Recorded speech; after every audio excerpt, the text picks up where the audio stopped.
Welcome back to our latest episode of UHY Cast. Today I'm joined by a good friend of UHY, Shelly Woods. Morning, Shelley. Good morning. How you doing? Dave. I'm really well, thank you. Good. For those of you who don't know, Shelley is an amazing athlete. She's a Paralympian, double silver and bronze medal winner. And this morning we're going to chat through Shelley's career and some of her experiences and her achievements, which are, well, it's fair to say this is the closest I'm going to ever get to an Olympic medal, certainly. And my little football ones that I used to get when I was a youngster probably don't come anywhere close to these amazing things sat in front of us today. So just kind of reflecting back on an amazing career that you've had, for everybody's benefit, could you perhaps just talk us through your childhood and some of the things that happened that obviously had a material impact on your life? Yes. So I'll start at the beginning, I guess. Yes, please. Yeah. Yeah. I had a pretty normal childhood growing up. I'm from live in St Anne's, and I was quite an active youngster. Loved sport. Never always wanted to be an athlete. It wasn't like my dream at the time, but I was just really into sport, loved being active. I suppose in school, I was just a normal kid, really. You know, I loved being outside, my mum and dad were always telling me to get out of the house and get out and, play. But loved being outside, loved being in your local park, kicking a football around, netball. And I suppose if there was a sports team going in school, I wanted to have a go. I wasn't particularly talented at one sport. I kind of was one of those kids that was quite an all-rounder, was quite versatile. I had a go at everything. Brilliant. And just look, I found it really fun. Just loved being active. But yeah, something happened to me when I was 11. So up until that point, I did have quite a normal childhood. But when I was 11 years old, I had an accident. I had a spinal cord injury where I was out playing in my local park one summer holidays. I just left primary school, and I was climbing trees. It was something that just we used to do as kids back then. Yeah. I'm sure you've climbed many a trees. I've fallen out a few as well. Yeah. And I had fallen before, but this one time that I was climbing this tree, I was about 20 foot high, and I fell. The branch that I was stood on snapped, and I fell. I hurt myself quite badly. I broke my spine, broke my back, level L1 T12, which is the level of your vertebrae, and I damaged my spinal cord. So from that moment, I was paralysed from the waist down. So what was just a normal day, getting up and, being out playing with my friends. We were playing a game of manhunt, actually. It was a game of hide and seek. And my friend who was with me was actually even higher up the tree than I was. And she jumped from where she was to see if I was okay. I was perfectly fine. So it does show that, although you think you're a confident climber, accidents can happen. And Sure. It was just... it was an unfortunate thing for it to happen. Spent many months in hospital. I was in Southport Spinal Unit from August to December, where I had to literally learn to live my life differently. Now had to use a wheelchair to get around. I could no longer walk. The doctors had said that you were going to be paralysed from the waist down, and that would not change. So it was learning to adapt and obviously taking, a big change in my life. And an 11-year-old as well, yeah. Doesn't even bear thinking about. Just one day you're kind of fine, and the next day your life's completely upside down, isn't it? Yeah, and I think being a kid, you bounce, don't you? You don't literally bounce, but you do. You kind of you just go from thing to thing and the next thing. And being a parent now myself, I feel for my mum and dad at that time, because I know that what I would think if my son had done that, and I see him do things that I used to do, and I'm like, oh no, I don't want history repeating itself. Yeah, he's not allowed to climb trees. No, he's not. He does look at me sometimes when he's in the park. He's like, should I be doing this or should I not? But for me as a parent, it's that balance of I don't want to hold him back. I want him to learn, but it does make you a little bit nervous as a parent. Yeah. But so I had to learn to live differently. When I did get out of hospital, I had 2 brothers as well who were a similar age to me. So the whole dynamics of our family changed, and it was learning. For me, it was, you know, getting on with what the future might hold. You don't know. It was a bad thing to happen, but you just, is this going to stop you doing everything that you want to do in the future? Yeah. When I got out of hospital, I had to go to high school. So that was a challenge, because I think it's a challenge for any kid anyway. Sure. But now being different and having to use a wheelchair, and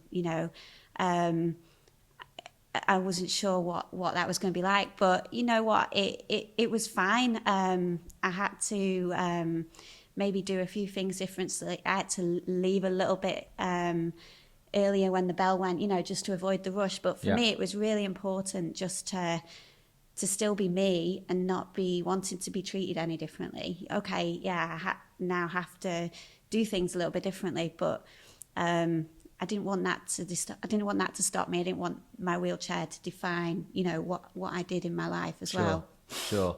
And I mean, you must have some real grit and determination in there, and fair play to you for that. And so how moving from kind of going back to school, getting back into things, adjusting your life, how did you then find competing in athletics? How did that come about? Well, for me, firstly, I think it was a bit of encouragement from my mum and dad at first, because they just wanted me to be fit and healthy, and they encouraged me to look into finding other sports that I could now do, because they knew I loved to do it before, and I think they were trying to get that continuity there as well. So my dad basically said, if there's something you want to do, no matter, where we go, I'll take you. I couldn't drive. So he said, research. We found, I played wheelchair basketball for a little bit, actually in Manchester, for the Manchester Mavericks. Wow. And he'd take me each week down at the Castlefield Hotel down the road. It looks quite aggressive, that, from what I've seen. Yeah, and it's good fun. And I think being part of that team and being, with like-minded people who maybe have had an accident or disabilities, you learn what you can do and what other things are out there. And I did, over time, did learn that, I could still do all the same things I could do before, just maybe in a different way. Yeah. I could still do the sports I wanted to do, and athletics was one I wanted to try. I met someone down who did at the basketball team, who did athletics, and said, go down here, have a go. And it was just through word of mouth and people you meet that kind of got me into it.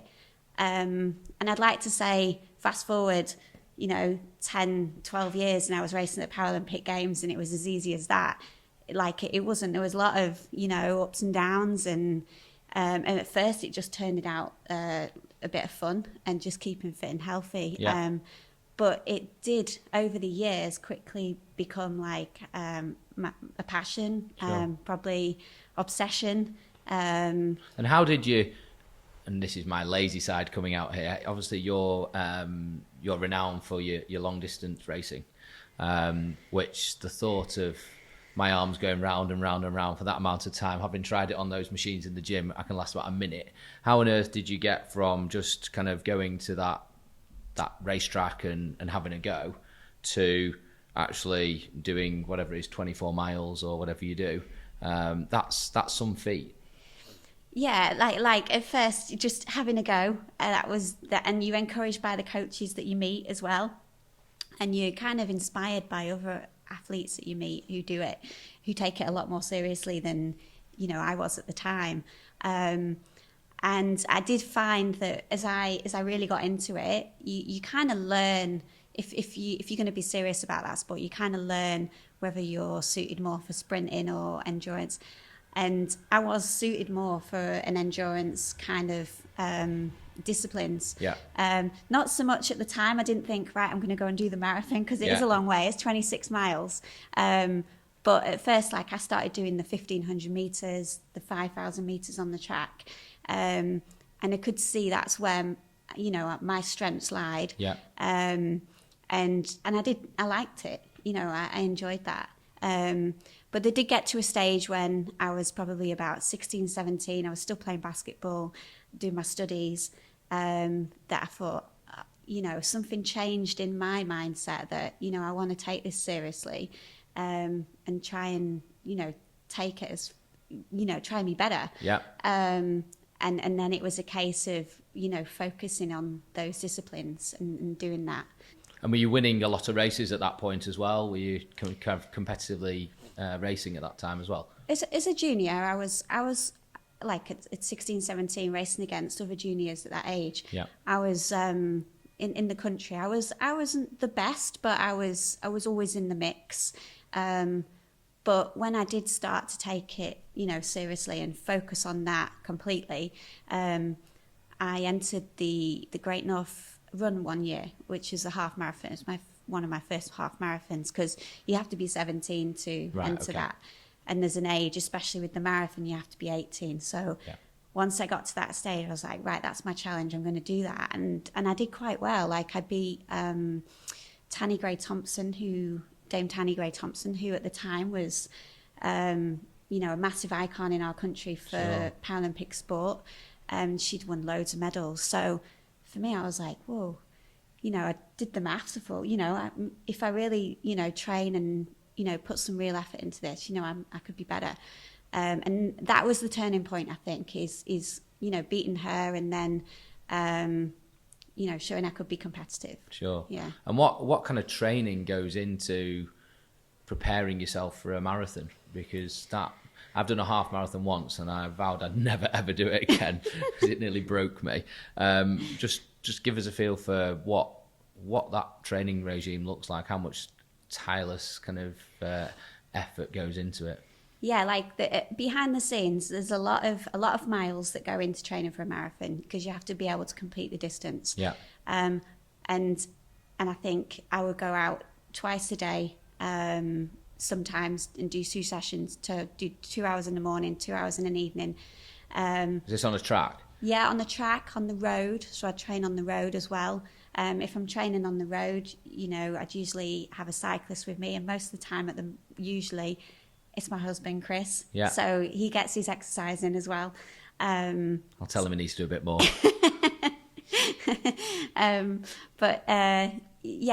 Lots of miles, but also lots of speed work as well.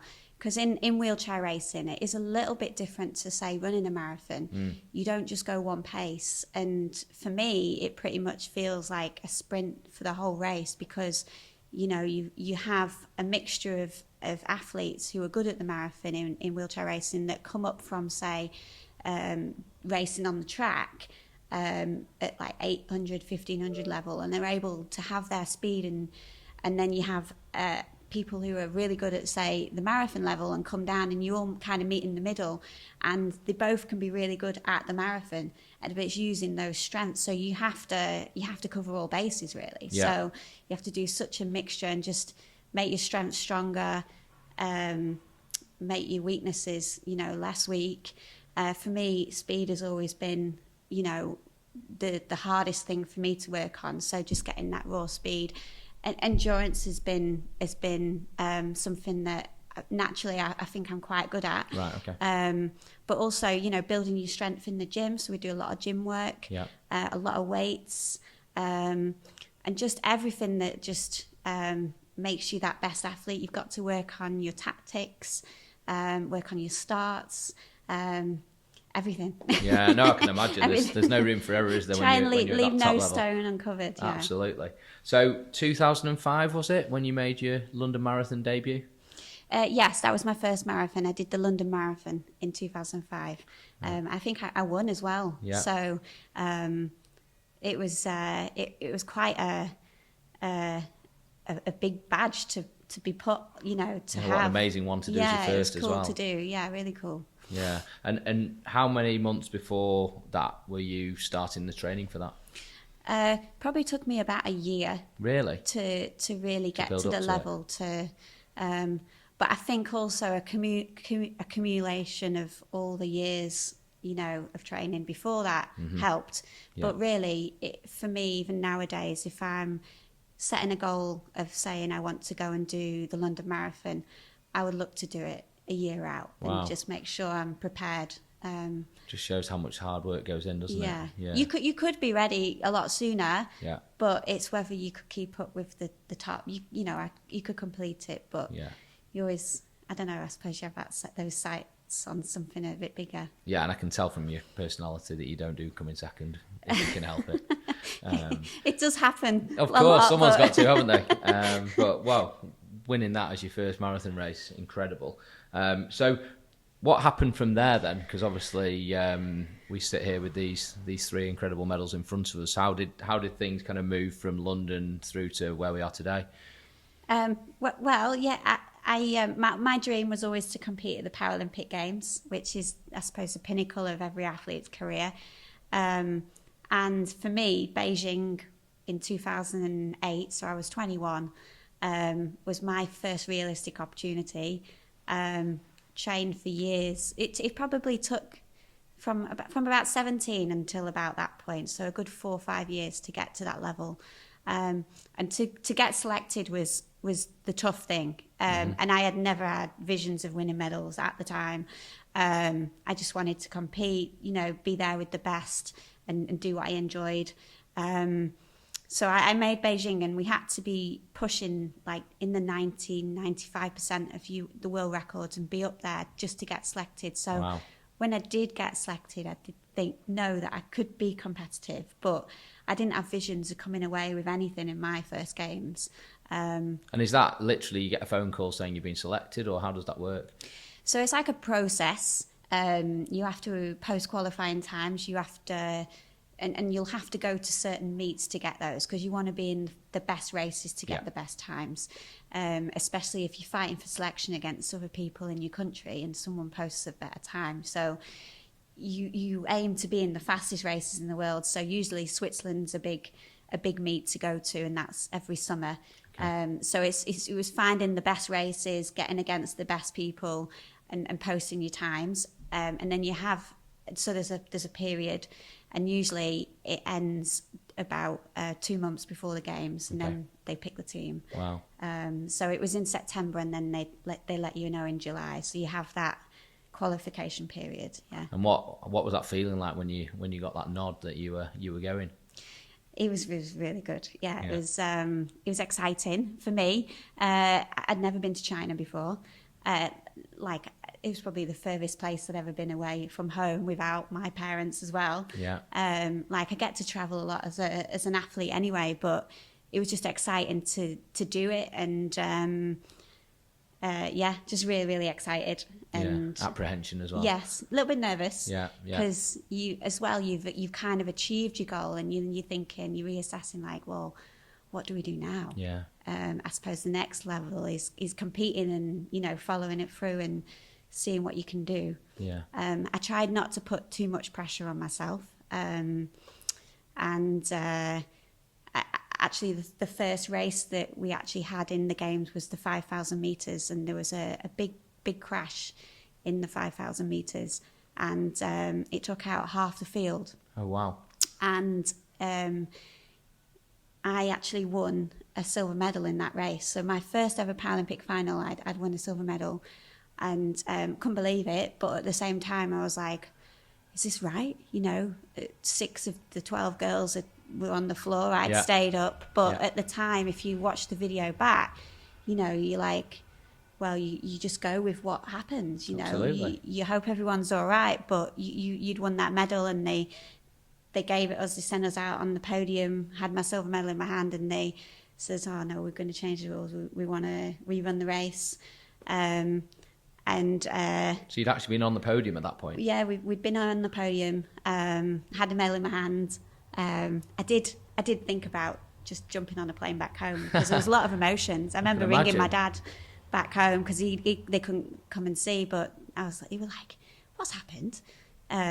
But you just go with it, and I think as well, part of me wanted to still run and beat people at their best, but you don't think it's fair at the same time. No.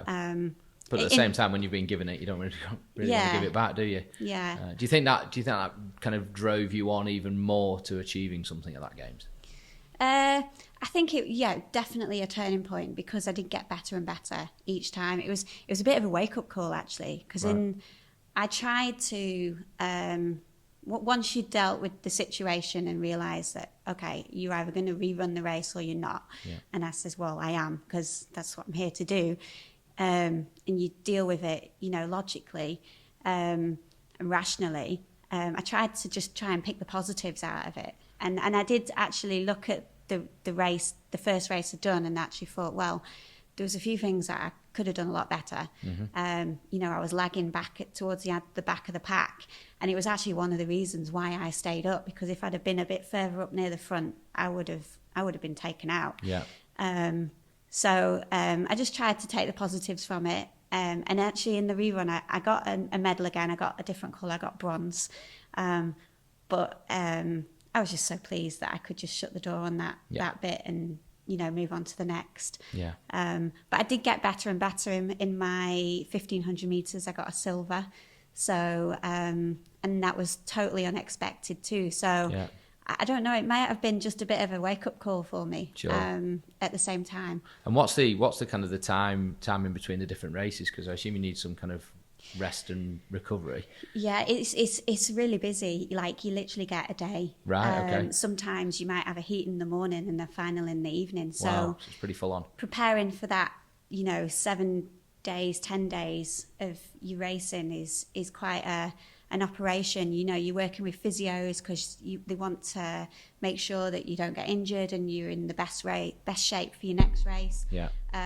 Nutritionists, because you want to get the right food in, especially being in a hot place. You don't want to be dehydrated. So you're working with such a big team of people behind the scenes that help you, be the best out there as well. So it's a big team effort. So you went there with no intentions and you came back with 2 medals. Yeah. Phenomenal, isn't it? You just couldn't make it up, couldn't you? It's unbelievable for me. Absolutely. No, it's incredible. Happy. Yeah, I'm sure you were. But you had a few drinks after that. Yeah, I did. I had a few mojitos. Well deserved. So then, obviously, moving forward, London 2012, home turf. Yes. Where it all started with the marathon. I guess massive support and a buzz around the whole country, I think, at that point, wasn't there?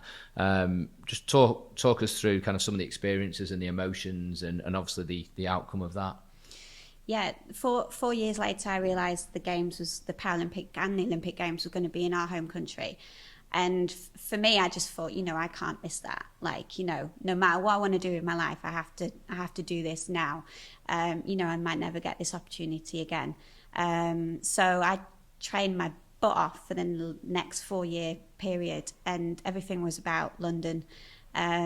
Expectations were a bit different because you had medals. You'd established yourself as a good athlete. You're the one to beat now, aren't you? Yeah, and everybody was looking at you a little bit. Although I never had gold, but I was always there. And those next 4 years, I was competitive. I actually managed to win the London Marathon in 2012, the year of the Paralympics, which was great, but also tough, because as soon as I'd done that, everyone was like, well, now you can win the Paralympics. You can do it. There's only another 3 months. So for me, it was about staying focused that year and just getting my head down, completing all my training sessions, making sure I do everything I can to be as good as I could. And try and enjoy, not let that pressure get you, because there was a massive buzz, which was great around the country, that everyone was just so excited that it was going to be in London. Yeah. And they put on such a great games. There was 90,000 people in the Olympic Stadium watching. I know the 5,000 metres, I've watched it back, and it's deafening, like the sound. And they'd all come to watch Paralympic sport, which was and they paid for their tickets, which previously, you wouldn't really see the general public going, oh, I'm going to go watch the Paralympics, which, and I think even in Beijing, the Beijing stadiums were full, but I'm sure that they were full of school children that they'd bussed in or whatever. Yeah. I don't think everybody it was just different. Yeah. So you did feel that that, and the roar you got from the crowd, if you were British, was amazing. No matter how well you did. How did you manage the emotions during that? Because it must be very, very distracting, and the nerves and the adrenaline and everything must be all over the show. How did you manage that? Yeah, for a few years previous, we worked with sports psychologists, right? Knowing, what it might be like, and it might be a little bit different. Yeah. At the time, we worked with British Athletics, worked with a sports psychologist called Steve Peters, he worked a lot with British cycling, and right. they had done, immense with Dave Brailsford of what he'd done in, British cycling. So we had kind of adopted some of their psychology a bit, and it really helped. Right. And it was just trying to manage it. It was like, you have to appreciate it and, take it in, but then there's a point where you have to kind of switch off and focus on what you're doing. Yeah. And kind of just, I suppose, block it out. And when you're racing in that packed stadium that is kind of screaming you on, can you even hear it, or what's in your mind at that moment? Yeah. You literally in the zone, and it's zoned out, because you mentioned before you watched it back on telly and it was deafening. Yeah. Can you remember it? Yeah, not like when you watch it back you think wow, but when you're in it, you for me it was about, I'd go into the stadium, I'd go, wow, this is amazing, wow, but then I'd try and then go into like an autopilot and just focus on a few key points that I break everything down, because I think sometimes if you always focus on that big thing, it can be quite overwhelming. Yeah. So focusing on little things helped just keep you in the moment. Yeah. And coming across the finishing line, how did that feel? Well, on the track, it didn't actually go as well as I wanted it to, because at that point I was the 1500 meter world record holder, and I was 8th in the 1500 and I was 6th in the 5000, and I felt at that time, and it was very tactical, it wasn't like I was way out or off or anything, it was just, it's always just that close, and and if you don't get your tactics right, it can be the difference of becoming 8th or 1st. Yeah. So it didn't go as well, and I was getting a little bit frustrated with myself, but I was also trying to be as cool as I could going into the marathon, because I knew it was one of my strongest events. Yeah. And actually going into the marathon, I kind of adopted a, well, I don't care mentality. Right, okay. You just went for it. I just went for it. I thought, well, this might not, I did give myself a bit of a talking to. I thought I might not actually come away with a medal here, considering what had happened on the track. Yeah. But this is, I'm going to give it everything I can. And if they're going to win these medals, they're going to just, I have to stick to these girls like glue, and just get to the end. And it ended in a silver. So amazing. In the end, it worked out. Yeah. But yeah. Well, the hard work paid off, didn't it? So on that race, do you finish in the stadium? Is that how it works? Yeah, no, in the marathon, it was a bit different. Usually it is in the Olympics, you finish in the stadium. But in London, they did it a bit differently. We finished in the Mall in front of Buckingham Palace. Oh, wow. So I think they tried to get the big landmarks in. And I'd done that finish many a times, because it is actually the London Marathon finish. Right, okay. So we knew the finish. The course itself was a bit different, but the finish was the same for the last few miles, so we knew it. And coming into the finish, there was 4 of us, and I just remember saying to myself, Shelly, please, you only have to get around one person. Yeah. And you've achieved some, and I knew that, I'd achieved something being there, but those medals at the end were what it was about as well. Yeah, and finishing in front of Buckingham Palace, that's a moment to treasure forever, isn't it? It's just kind of a pinch yourself moment, really, I would have thought. Yeah, it was really cool. And I had my family there, my husband, my mum, my dad, all my brothers and everything. Amazing. So it was good. Yeah, no. Well, incredible and very well deserved by all accounts. So, obviously, these are incredible. You've now got an amazing little boy, Leo. Obviously, I work with Chris and see him regularly, and I've seen some of the travelling you've done and some of the toll that the training takes on you. And expecting another little addition to the family as well. So what's kind of next for Shelly? Is it family time and then get back into training? Are you kind of hanging it up and going to focus more on other things? What's next in your amazing chapter? Yeah, I think like after London, I raced for a little bit. I wasn't sure, how what I was, if whether I was going to keep going, but I still loved the sport and stuff. I didn't go to Rio. I decided to have a little bit of time out. I had a little boy because I knew he wanted to have a family, because I think as a mum, as an athlete as well, if you want to be a mum, it's finding that right time in your career to do it. But also I knew that I wasn't done with the sport. So I did come back after having Leo. He's 6 now. And, I raced for a few years. Had some fantastic support from yourselves, UHY, which really helped me, get back to a good level and get racing again. Had some good results. Finished 5th and 6th throughout one or two of the marathon majors. So got to that level, enjoyed the sport. Yes, do have another one on the way. Congratulations.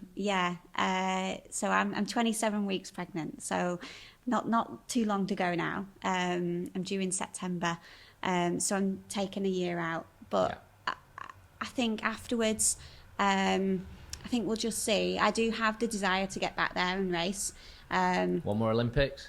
Yeah, I don't know. I think I definitely will do a few of the marathon majors. Yeah. And maybe the Commonwealth Games, which I think is in Australia in 2025. Well, I'm nice saying this aloud now. Isn't These are little things I've just been thinking myself. But yeah, I think if anything, I always feel that there will be a time that I will have to stop, because it's either taken into your hands or whatever.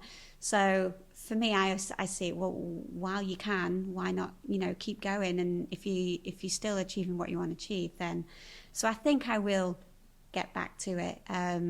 When, I don't know. Yeah, absolutely. Well, you've got Sooner something far more later. important to focus on for the next few months, haven't you? It might be a bit more difficult with two kids in the mix. Yeah, but absolutely. I think if you really want to do something, you always find a way. Absolutely. So, yeah, and it's inspiring, just the whole journey you've been on, and just show the hard work and dedication you put in. So absolutely congratulations on that. Thank you. Loved having this chat with you. I know we've spoken before in the past, and every time it just inspires me. Hopefully everybody who's listened in has felt the same. We do always finish with 3 questions. First one is, when you were a little kiddie, what did you aspire to be when you were older? I never really wanted to be an athlete. I wanted to be a doctor, actually. Right, okay. But I think I would reassess that now, looking at You've done pretty good, haven't you? But no, I was always interested in the human body, and it fascinates me. So yeah, being a doctor. Interesting. And second question, if you could change one thing, what would it be? Oh God! And don't say getting married to Chris. You had to get that one in there, didn't you? Sorry, Chris. This is a hard one. Well, talking of Chris, then I suppose I've never been to the Maldives, and I really, really want to go to the Maldives. You changed one of your holiday choices. My holiday choices. I think I need to travel a bit further afield. Right. Okay. But yeah, I love to travel, and I'd like to travel a bit more. Okay. Cool. Last but not least, you're hosting a dinner party. Chris is in the kitchen cooking, so he's not got a seat at the table. You've got 3 spare seats around the table. Any guest from any era, any walk of life, who would your 3 guests be and why? Right, okay.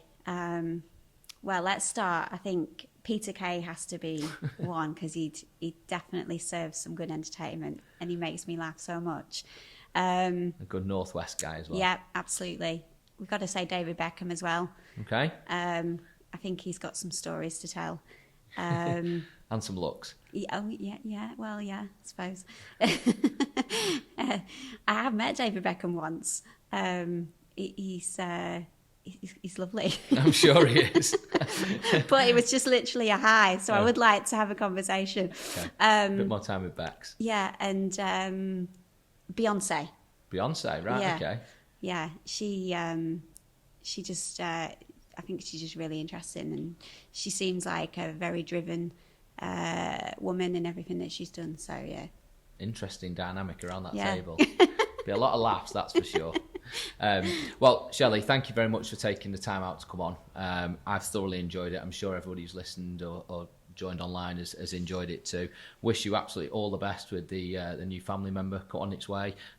If your racing gets back to its best, hopefully we can maybe even add to the medals on the table in front of us. I hope everybody who's tuned in has really enjoyed it. If you've enjoyed the episode and you're not already following us or subscribed, please click the button. The next UHY Cast will be out next month, and we look forward to seeing you then.